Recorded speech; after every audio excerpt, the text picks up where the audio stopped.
பிஸ்மில்லாஹ் ரஹ்மான் ரஹீம். இன்றைக்கி நம்ம பார்த்தீங்கன்னா ஒரு சிறப்புக்குரிய வரியை தான் பார்க்க போகிறோம். இந்த ஒரு சின்ன துவாவை இல்லை இந்த ஒரு சின்ன வரியை நீங்கள் 100 முறை ஓதி பாருங்க. சுபஹானல்லாஹ், உங்களுடைய விதியே மாறும்னு சொல்லலாம். நிறைய நேரத்தில் நம்ம எல்லா முயற்சியுமே பண்ணிடுறோம். பண்ணதுக்கு பிறகும் நமக்கு நம்மளுடைய தேவைகள் நிறைவேற மாட்டேங்குது. நானும் பல வருஷமாக கேட்டுட்டேன், எனக்கு மட்டும் கிடைக்க மாட்டேங்குது. எல்லாருக்கும் அமையுது, நமக்கு மட்டும் அமைய மாட்டேங்குது. ஏன் நம்ம லைஃப் இதிலே ஸ்டக்காகவே இருக்குது? நம்மளால் ஏன் அடுத்த லெவலுக்கு போக முடியல, நம்மளால் முன்னேற முடியலன்னு எவ்வளவோ விரக்தியான நிலைமையில் இருக்கக்கூடிய மனிதர்கள் கூட இந்த ஒரு அமலை பின்பற்றுங்க. ஒழு தேவையில்லை, தொழுகை இருக்கணும்னு அவசியம் இல்லை. நீங்கள் வேலை செஞ்சுக்கிட்டே கூட இதை ஓதலாம். ஆனால் அல்லாஹ் குர்ஆனில் வாக்களிச்சிட்டான். ஒரு இடம் இல்லை, 2 இடம் இல்லை, பல இடத்துல வாக்களிச்சிட்டான். இதை செய்பவர்களை நம்ம வாழ்க்கையில் உயர்த்தி கொண்டே போவோம். அதாவது செல்வம் இல்லைன்னு நினைக்கிறீங்களா, உயர்ந்த செல்வத்தை அல்லாஹ் கொடுப்பான். குழந்தை பாக்கியம் இல்லைன்னு நினைக்கிறீங்களா, உயர்ந்த குழந்தை பாக்கியத்தை உங்களுக்கு அல்லாஹ் கொடுப்பான். திருமண வாழ்க்கை அமையலைன்னு நினைக்கிறீங்களா, அல்லாஹ் சிறந்த திருமண வாழ்க்கையை உங்களுக்கு அமைத்து கொடுப்பான். எதெல்லாம் வாழ்க்கையில் இல்லையோ அதை விட சிறந்ததை உங்களுக்கு அடைய வைப்பதற்கு இந்த ஒரு அமல் போதும். அல்லாஹ் சொல்கிறான், ஒரு அடியான்ட்ட நான் இதை தான் எதிர்பார்ப்பேன், ஆனால் அந்த அடியான் இதை சொல்ல மாட்டேங்கிறானே, சொல்லிட்டா நான் ஏன் அவனை கஷ்டப்படுத்த போகிறேன், அவனுக்கு வாழ்க்கையில் கஷ்டமே இல்லாமல் எல்லா நல்லதையும் அவன்கிட்ட கொடுப்பனே அப்படின்னு அல்லாஹ் சொல்கிறான். அப்போ நம்ம அதை தெரிஞ்சு செய்யாமல் இருக்கலாமா? அந்த ஒரு அமல் தான் நன்றி செலுத்துவது. அல்லாஹ் சொல்கிறான் குர்ஆனில், பல இடத்துல சொல்லிட்டான். அதுலேயும் ஒரு இடத்துல ரொம்ப குறிப்பாக சொல்கிறான், நான் கொடுத்த விஷயத்துக்கு நீங்கள் நன்றி மட்டும் செலுத்தி பாருங்கள், உங்களுக்கு இப்போ கிடைச்சது என்னது அதை விட அதிகமாக உங்களுக்கு கொடுப்பேன். நீங்கள் எங்கிட்ட நன்றியே செலுத்தாமலே உங்களுக்கு அல்லாஹ் என்ன பண்ணியிருக்கான், கண் பார்வையை கொடுத்துருக்கான். நம்ம என்னைக்காவது நினச்சி நன்றி செலுத்தியிருக்கோமா?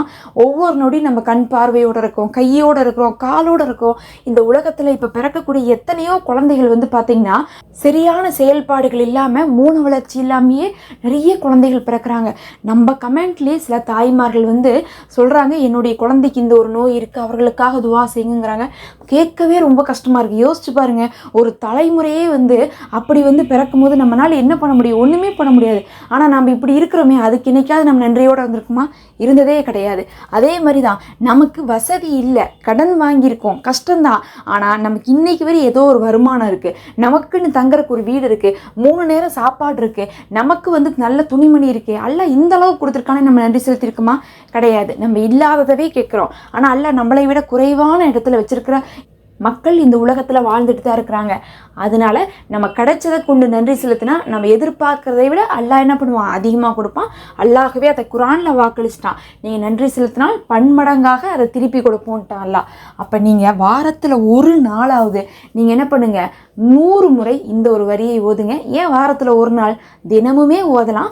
அதே சமயத்தில் ஒரு வாரத்தை கடந்து வரோம், ஒரு வாரம் முழுவதும் நமக்கு யோசிச்சு, யா அல்லாஹ் நீ திங்கக்கிழமையிலேருந்து ஞாயிற்றுக்கிழமை வரை இத்தனை விஷயத்தை கொடுத்துருக்கு, நான் இப்போ அடுத்த வாரத்துக்கு போகிறேன், அதுக்கு முன்னாடி நான் போன வாரம் கிடைச்சது எல்லாத்துக்கும் நான் நன்றி செலுத்திட்டு போகிறேன்னு சொல்லிட்டு நீங்கள் நன்றி செலுத்தினா அடுத்த வரக்கூடிய வாரத்தில் இந்த வாரம் கிடைக்காத நிக்மத்துகளை விட அதிகமாக அல்லாஹ் கொடுப்பான். சுப்ஹானல்லாஹ். நீங்கள் நன்றி செலுத்துங்க. அல்ஹம்துலில்லாஹி அலா குல்லி ஹால் அப்படின்னு சொல்லக்கூடிய இந்த வரியை ஓதி நன்றி செலுத்துங்க. ஏன்னு பார்த்தீங்கன்னா, நபி ஸல்லல்லாஹு அலைஹி வஸல்லம் அவர்கள் இந்த வரியை சந்தோஷமாக இருக்கும்போது ஓதுவாங்களாமா, சோதனையில் இருக்கும்போது ஓதுவாங்களாமா. ஏன் அப்படி ஓதியிருக்காங்கன்னு பார்த்தீங்கன்னா, யா அல்லாஹ் நீ சந்தோஷமாக இருக்கிறப்ப கொடுத்தியே அதுக்கும் நன்றி, நீ சோதனையாக இருக்கும்போது கொடுத்தியே அதற்கும் நன்றின்னு இருக்காங்க. சில நேரத்தில் நமக்கு வாழ்க்கையில் வரக்கூடிய சோதனைகள் கூட அல்லாஹுடைய புறத்துலேருந்து நிக்மத்தாக இருக்குமாமா. அது மறுமைக்கான வெற்றியை கொடுக்கும், இம்மைக்கான நல்ல ஒரு வெற்றியை கொடுக்கக்கூடியதாக இருக்கும். அதனால் சோதனைக்கும் நன்மைக்கும் சேர்ந்து நம்ம நன்றி சொல்லக்கூடிய வார்த்தையாக இருக்கிறதுனால இது நபி அவர்கள் ஓதியிருக்காங்க. நாமளும் இதை ஓதி வரணும். 100 முறை அப்படிங்கிறது நம்ம ஒரு குறைந்தபட்சம் திக்ருகளுடைய எண்ணிக்கைக்காக சொல்கிறோம்.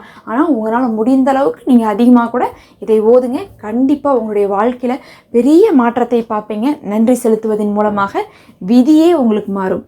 அல்லாஹ்வே போதுமானவன். நம்ம தினமுமே சுருக்கமாக ஒரு இபாதத்தை எடுத்து சொல்லி கொண்டு வரோம். பார்த்து பயனடைய மறக்காமல் சப்ஸ்கிரைப் பண்ணிக்கோங்க. லைக் கொடுத்து கீழே இருக்கக்கூடிய ஹைப் பட்டனை கிளிக் பண்ணிங்கன்னா மற்றவங்களுக்கும் இது காமிச்சு அவங்களும் அமல் செய்து கொள்வாங்க. நம்ம சேனலில் மெம்பர்ஷிப் இருக்குது, ஹதியாவாக விரும்புகிறவங்க ஜாயின் பண்ணிக்கோங்க.